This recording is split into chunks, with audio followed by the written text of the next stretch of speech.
तो दूसरी जानिब मकबूजा मगरबी किनारे में इसराइली फोर्सेस और फ़लस्तीनी शहरियों के दरमियान झड़पें उठ पड़ी हैं, जबकि झड़पों में 8 फ़लस्तीनी शहीद मुतअद्दिद ज़ख्मी हो गए हैं। इसराइल की जानिब से इब्तदाई तिब्बी इमदाद रोकने की वजह से ज़्यादा शहादतें हुई हैं। आलमी मीडिया ने यह तस्दीक की है। इसराइली फोर्सेस मकबूजा मगरबी किनारे में मवासलाती निज़ाम और इंफ्रास्ट्रक्चर को तबाह कर रही हैं। खबर आपको दें, फ़लस्तीन से जहाँ मकबूजा मगरबी किनारे में इसराइली फोर्सेस और फ़लस्तीनी शहरियों के दरमियान झड़पों में 8 फ़लस्तीनी शहीद मुतअद्दिद ज़ख्मी हो गए। इसराइल की जानिब से इब्तदाई तिब्बी इमदाद रोकने की वजह से ज़्यादा शहादतें हुई हैं। इसलिए फोर्सेस मकबूजा मगरबी किनारे में मवासलाती निज़ाम और इंफ्रास्ट्रक्चर को तबाह कर रही है। आलमी मीडिया उधर अमरीका गजा के अस्पतालों से मरीजों के इनखला के लिए मदद कर रहा है। तर्जमान अमरीकी दफ्तर खारजा, हम थर्ड पार्टी के जरिए महफूज इनखला को यकीनी बनाने की कोशिश कर रहे हैं, नहीं चाहते कि क्रॉस फायर में आम शहरी निशाना बने। और तर्जमान अमरीकी दफ्तर खारजा मैथ्यू मिलर की न्यूज़ ब्रीफिंग में यह बात हुई है। अमरीका गजा के अस्पतालों से मरीजों के इनखला के लिए मदद कर रहा है और हम थर्ड पार्टी के जरिए महफूज इनखला को यकीनी बनाने की कोशिश कर रहे हैं, नहीं चाहते कि क्रॉस फायर में आम शहरी निशाना बने। सहूनी फोर्सेस की गजा में जारी बुज़दिलाना कार्रवाइयाँ थम न सकें। इसराइली फौज की अल-कुद्स, अल-शिफा समेत दीगर अस्पतालों के करीब बमबारी जारी है। जबालिया कैंप पर भी हमला, कई फ़लस्तीनी शहीद। जबालिया कैंप के अतराफ 12 इमारतों पर भी बम बरसा दिए गए। सहूनी फौज की खान यूनिस के अतराफ में भी बमबारी की गई। मुजमी तौर पर शहीद होने वाले फ़लस्तीनियों की तादाद 11,200 से तजावज़ कर गई। तफसीलात देखिए रिपोर्ट में। सहूनी फौज की अल-कुद्स, अल-शिफा समेत गजा में दीगर अस्पतालों के करीब बमबारी। जबालिया कैंप पर भी हमले में कई फलस्तीनियों को शहीद कर दिया। जबालिया कैंप के एतराफ 12 इमारतों पर भी बम बरसाए। सहूनी फौज की खान यूनिस के एतराफ में भी बमबारी। मुतअद्दिद फलस्तीनी शहीद, जबकि बड़ी तादाद में अफराद का जख्मी होने का खदशा जाहिर किया जा रहा है। फलस्तीनी वजारत सेहत के मुताबिक गजा में इसराइली जारहियत से अब तक तिब्बी अमले के 189 अफराद शहीद हो चुके हैं, जबकि 42,000 से ज्यादा इमारतें, 71 मसाजिद, 253 स्कूल भी ज़मींबोस हो चुके हैं। फलस्तीनी इदारा शुमारियात के मुताबिक गजा में 7 अक्टूबर से अब तक स्कूल के 3,117 तलबा शहीद हुए हैं, जबकि मगरबी किनारे में भी 24 तलबा शहीद किए जा चुके हैं। गजा के अस्पताल और तिब्बी मराकज बतदरीज सहूनी फोर्सेस के निशाने पर। इसराइली फौज ने मुतअद्दिद अस्पतालों का मुहासरा कर रखा है। गजा का सबसे बड़ा अस्पताल अल-शिफा अस्पताल भी गैर फाल हो गया और जख्मियों की हालत भी बिगड़ने लगी है। शोहदा की लाशें रखना मुश्किल हो गया। अरब मीडिया के मुताबिक अल-शिफा अस्पताल के कंपाउंड में बच्चों समेत 170 अफराद की इज्तिमाई कब्र में तदफीन हुई। सहूनी फोर्सेस के अल-शिफा अस्पताल के करीबी इलाकों में मुसलसल फायरिंग और बमबारी ने अस्पताल में मौजूद जख्मियों और पनाह गजीनों के लिए मजीद मुश्किलात पैदा कर दी हैं। यकीन है कि कैदियों का तबादला होगा, दोनों फरीकैन से राब्ते में हैं। अमरीकी सदर जो बाइडेन का बयान, कहते हैं कि रोजाना की बुनियाद पर शराकतदारों से बातचीत जारी है। अमरीकी सदर जो बाइडेन ने कहा है कि कैदियों का तबादला होगा, लेकिन मैं तफसीलात में नहीं जाना चाहता। दोनों फरीकों से राब्ते में है। बातचीत के बहुत जल्द मुस्बत असरात नजर आएंगे। गजा में अस्पतालों और स्कूलों को निशाना बनाने का सिलसिला भी बंद होना चाहिए। फ़लस्तीनियों से इजहारी यकजहती, दुनिया भर में मुजाहरों का सिलसिला जारी। आज भी अमरीकी रियासत कैलिफोर्निया, टेक्सास, इलिनोवाई में एहतजाजी मुजाहरे किए गए। कनाडा के मुख्तलिफ शहरों में रैलियाँ, जबकि जनूबी अफ्रीका, फिलिपाइन, उर्दन भी अवाम बड़ी तादाद में सड़कों पर निकल आया। मुजाहरीन का गजा में फौरी जंग बंदी का मुतालबा। रिपोर्ट देखिए। गजा में जारी इजरायली जारहियत के खिलाफ दुनिया भर में फलस्तीनियों के हक में एहतजाज और मुजाहरे जारी। गजा में होने वाली इंसानी हुकूक की खिलाफ वर्जियों और अस्पतालों पर हमलों के खिलाफ शदीद एहतजाज और मुजाहरे। मजलूम और निहत्ते फलस्तीनियों पर होने वाले इसराइली मुजालिम के खिलाफ दुनिया भर में शदीद नारेबाजी और गमो गुस्से का इजहार किया। अमरीकी रियासत कैलिफोर्निया में सैकड़ों यहूदियों का मुजाहरा। गजा में जारी जंग फौरी तौर पर बंद करने का मुतालबा। यहूदी मुजाहरीन ऑकलैंड की फेडरल इमारत में जमा हुए और गजा को जीने दो, जंग बंदी बंद करो के नारे लगे। शिकागो में इसराइली कांसल खाने के सामने एहतजाज पर 100 मुजाहिरीन को गिरफ्तार कर लिया गया। दूसरी जानिब ओगैलरी ट्रांसपोर्टेशन सेंटर के अंदर सैकड़ों अफराद अभी जंग बंदी, यहूदी मांगे जंग बंदी के नारे लगाते रहे। एहतजाज 4 घंटे तक जारी रहा, जिसमें सैकड़ों यहूदी कारकुनों और इत्तेहादियों ने शिरकत की। फिलिपाइन, जनूबी अफ्रीका और उर्दन में भी फलस्तीनियों के हामी कारकुनों ने गजा में इजरायली बर्बरियत के खिलाफ एहतजाजी मुजाहरा किया। फिलिपाइन में मुजाहिरीन की अमरीकी सिफारत खाने के बाहर एहतजाज के लिए पेशकदमी पर पुलिस के साथ झड़प भी हुई। मुजाहिरीन का कहना था कि गजा में पेश आने वाले वाकयात की सबसे ज्यादा जिम्मेदारी मुल्क में आम इंतखाबात का ऐलान होते ही सियासी दर्जा हरारत बढ़ गया और सियासी जोड़ तोड़ का सिलसिला भी जारी है। इसी तनाज़ुर में मुस्लिम लीग नून की क़यादत ने बलोचिस्तान में डेरे डाल रखे हैं। मुस्लिम लीग नून के कायद मियाँ नवाज शरीफ की क़यादत में आला सतह वफ़द भी कोयटा पहुंचा। सदर मुस्लिम लीग नून मियाँ शहबाज शरीफ और सीनियर नायब सदर मरियम नवाज भी नवाज शरीफ के हमरा थे। बलोचिस्तान के साबिक़ वज़ीर आला जाम कमाल समेत 3 के करीब सियासी शख्सियात नून लीग में शामिल हो गए। तफसीलात इस रिपोर्ट में।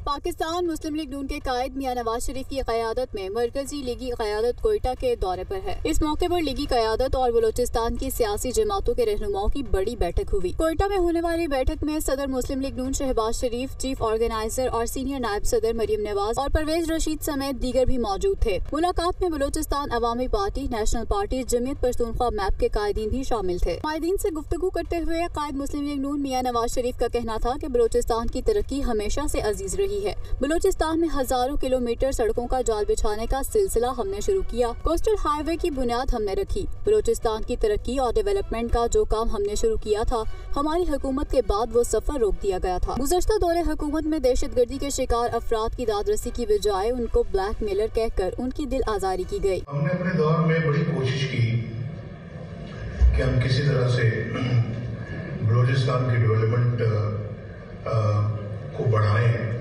तो हम इसी तरह से आगे भी मिलजुल के चलना चाहते हैं और इस मुल्क को, इस सूबे को आगे बढ़ाना चाहते हैं। यहाँ पे दहशतगर्दी को हमने अल्लाह के फजल करम से ख़त्म किया, अपने दौर में मुकम्मल तौर पे ख़त्म किया। और एक पिछली गवर्नमेंट भी आपने देखी है, हुक्मरानों को यहाँ पे 100-150 लोग शहीद होते हैं। हुक्मरान उस दौर का ये कहता है कि ये ब्लैकमेल, मुझे ब्लैकमेल कर रहे हैं, मैं वहाँ नहीं जाऊँगा। इस मौके पर गुफ्तगू करते हुए सदर मुस्लिम लीग नून मियाँ शहबाज शरीफ का कहना था कि हमेशा सबको साथ लेकर चले, आइंदा भी ये रवायत कायम रखेंगे और ताउन का रिश्ता मजीद मजबूत बनाया जाएगा। उन्होंने कहा कि हमारे दौर के तरक्याती मंसूबों को मुकम्मल न करना मुजरिमाना गफलत थी। गवादर में ईरान से बिजली लाने का मंसूबा शुरू किया था।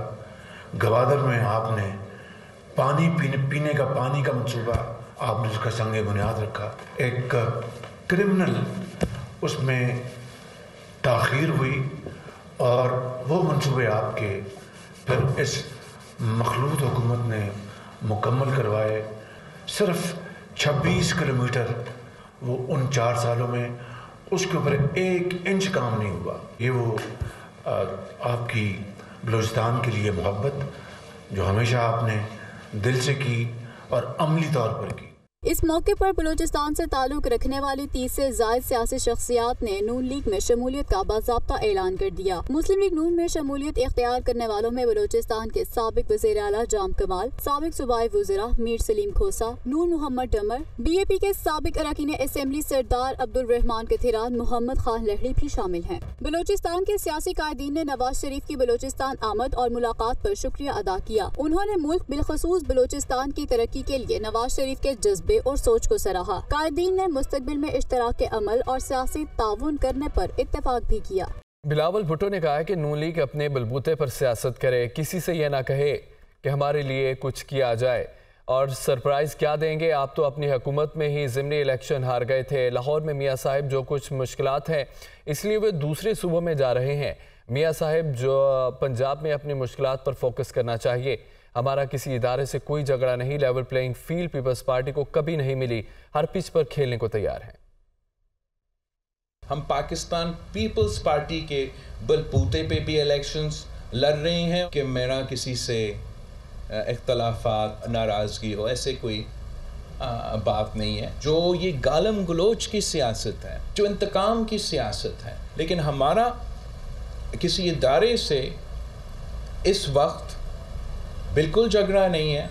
Level playing field Pakistan Peoples Party को कभी नहीं मिली। पीपल्स पार्टी हर पिच पे खेलने के लिए तैयार है। मेरा ख्याल में मियाँ साहब को ये तजवीज़ दिया गया है कि इसलिए लाहौर में मुस्लिम लीग के लिए आजकल मुश्किलात पैदा किए गए हैं, तो ये तजवीज़ किया गया है कि दूसरे सूबे में जाके कद सीट के पीछे जो है वो मियाँ साहब को ये तकलीफ़ दिया गया कि वो ख़ुद पहुँचे। मेरा तजवीज़ ये होगा वो लाहौर पे ही फोकस करें। इतना कहूँगा कि अपनी जमात पे भरोसा करो, अपनी जमात के थ्रू सियासत करो। किसी दूसरे इदारे को ना कहें कि आप मेरे लिए सियासत करें, आप मेरे लिए जगह बनाएं। वो तो मेरे ख्याल में सही नहीं रहेगा। सही यही रहेगा कि नून लीग अपने बलबूते पे सियासत करे। सरप्राइज़ वो खुद बताएंगे, सरप्राइज़ क्या होगा। मैंने वैसे ऐसे सियासत नहीं देखी यार। जो 20 के 20 बाई इलेक्शंस हो, वफाक का भी हुकूमत हो, सूबाई हुकूमत हो, वो इलेक्शंस हारे, सरप्राइज क्या देंगे आप हमें जनरल इलेक्शन में भाई? मैंने तो कैबिनेट मीटिंग में कहा था कि आप तारीख रकम करने जा रहे हो। पहले हुकूमत जो अपने हुकूमत में ही बाई इलेक्शन से भाग रहे हो, ये सियासत आपने कभी पहले देखा है? बिलावल भुट्टो ने मेरा नाम लेकर कहा कि 16 माह की हुकूमत में अपनी वजारत की कारकर्दगी का दिफा कर सकता हूँ। 16 माह की हुकूमत में कई मनसूबे शुरू किए। रहनुमा मुस्लिम लीग नून हसन इकबाल का ट्वीट, सिंध के लिए मुतअद्दिद तरक्याती मनसूबों की मंजूरी दी और फंड जारी किए। बिलावल भुट्टो थर मनसूबे के लिए नवाज शरीफ के ताउन का जिक्र भी कर देते तो अच्छा होता। एहतसाब अदालत इस्लामाबाद ने 190 मिलियन पाउंड केस में नैब के चेयरमैन पीटीआई के 10 रोज़ा जिस्मानी रिमांड की सजा मुस्तरद कर दी। नैब की टीम जेल में ही चेयरमैन पीटीआई से तफ्तीश करेगी। इस्लामाबाद से रिपोर्ट देखिए। 190 मिलियन पाउंड केस में चेयरमैन पीटीआई के जिस्मानी रिमांड की इस्तदा मुस्तरद। नैब की टीम जेल में ही चेयरमैन पीटीआई से तफ्तीश करेगी। एहतसाब अदालत इस्लामाबाद के जज मोहम्मद बशीर ने अडियाला जेल में केस की समाअत की। डिप्टी प्रोसिक्यूटर जनरल नैब सरदार मुजफ्फर अब्बासी, तफ्तीशी अफसरान और चेयरमैन पीटीआई के वकला अदालत में पेश हुए। नैब की जानिब से 10 रोज़ा जिस्मानी रिमांड की इस्तदा की गई और कहा गया कि चेयरमैन पीटीआई के वारंट गिरफ्तारी जारी हो चुके हैं। इनकी गिरफ्तारी भी डाल दी गई है। मजीद तफ्तीश के लिए जिस्मानी रिमांड दरकार है। इस मौका पर वकला सफाई ने जिस्मानी रिमांड की मुखालफत में दलाइल दिए और जुडिशल करने की इस्तदा की। दलाइल सुनने के बाद अदालत ने फैसला महफूज कर लिया और बाद फैसला सुनाते हुए अदालत ने जिस्मानी रिमांड की दरख्वास्त मुस्तरद करते हुए कहा कि चेयरमैन पीटीआई जुडिशल रिमांड पर जेल में ही रहेंगे। IMF के साथ बैंकों के मुनाफे पर 55 अरब रुपए तक का विंडफॉल टैक्स लगाने पर इत्तफाक किया गया। IMF शराइत पर बैंकों के मुनाफे पर 40% तक विंडफॉल टैक्स आयद करने का फैसला। बैंकों के मुनाफे पर विंडफॉल टैक्स माली साल 2021 और 2022 के लिए लगाया जाएगा। आपको बताएं, बैंकों के मुनाफे पर विंडफॉल टैक्स लगाकर आइंदा माली साल के दौरान वसूली की जाएगी। वज़ारे और आपको बताएं कि IMF के साथ बैंकों के मुनाफे पर 55 अरब रुपए तक का विंडफॉल टैक्स लगाने पर इत्तफाक। IMF शराइत पर बैंकों के मुनाफे पर 40% तक विंडफॉल टैक्स आयद करने का फैसला किया गया। IMF ने पाकिस्तान से तवानाई के शोबे के गर्दिशी कर्जों में कमी का मुतालबा कर दिया। IMF ने प्राइमरी बैलेंस सरप्लस पर भी तशवीश का इजहार किया। पॉलिसी सतह मुज़ाकरात में शरह सूद ना बढ़ाने पर इत्तफाक किया गया। इस्लामाबाद से रिपोर्ट। पाकिस्तान और IMF के दरमियान पॉलिसी सतह के मुज़ाकरात का दूसरा रोज। जायजा मिशन ने पावर सेक्टर गर्दिशी कर्जे और प्राइमरी बैलेंस सरप्लस के अहदाफ नामुकम्मल करार दे दिए। IMF का गर्दिशी कर्जा कम करने का मुतालबा, शरह सूद न बढ़ाने पर इत्तेफाक। राय के मुताबिक मुज़ाकरात में IMF मिशन ने गर्दिशी कर्जे और प्राइमरी बैलेंस सरप्लस पर तशवीश का इजहार किया। वफाक का प्राइमरी बैलेंस सरप्लस का टारगेट 417 अरब के बजाय 400 अरब रुपए रहा। IMF के साथ तयशुदा अहदाफ के मुताबिक प्राइमरी बैलेंस सरप्लस 417 अरब रुपए तय था। पॉलिसी सतह के मुज़ाकरात में आइंदा 2 रोज में अहदाफ पर नजरसानी होगी। ज़राए वज़ारत खजाना के मुताबिक मुज़ाकरात में महंगाई के बढ़ने की शरह को कंट्रोल करने के लिए इक़दाम उठाए जाने पर इत्तेफाक किया गया। मिशन को महंगाई कंट्रोल करने के लिए वफाकी और सूबाई हुकूमतों के दरमियान कोशिशों का प्लान भी फराहम किया गया। IMF को महंगाई में कमी के लिए प्राइस मॉनिटरिंग कमेटियां फाल बनाने की यकीन दहानी भी करवाई गई। ये यकीन दहानी भी करवाई गई कि स्टेट बैंक की मॉनिटरिंग पॉलिसी कमेटी को खुद मुख्तार बनाया जाएगा। कारोबार की दुनिया से खबर शामिल करते हुए आपको बताएं, पाकिस्तान स्टॉक एक्सचेंज में मजमूई तौर पर मस्बत रुझान देखा गया। 100 इंडेक्स तारीख की बुलंद तरीन सतह पर बंद हुआ। इंटरबैंक मार्केट में डॉलर फिर महंगा हो गया। रिपोर्ट देखिए।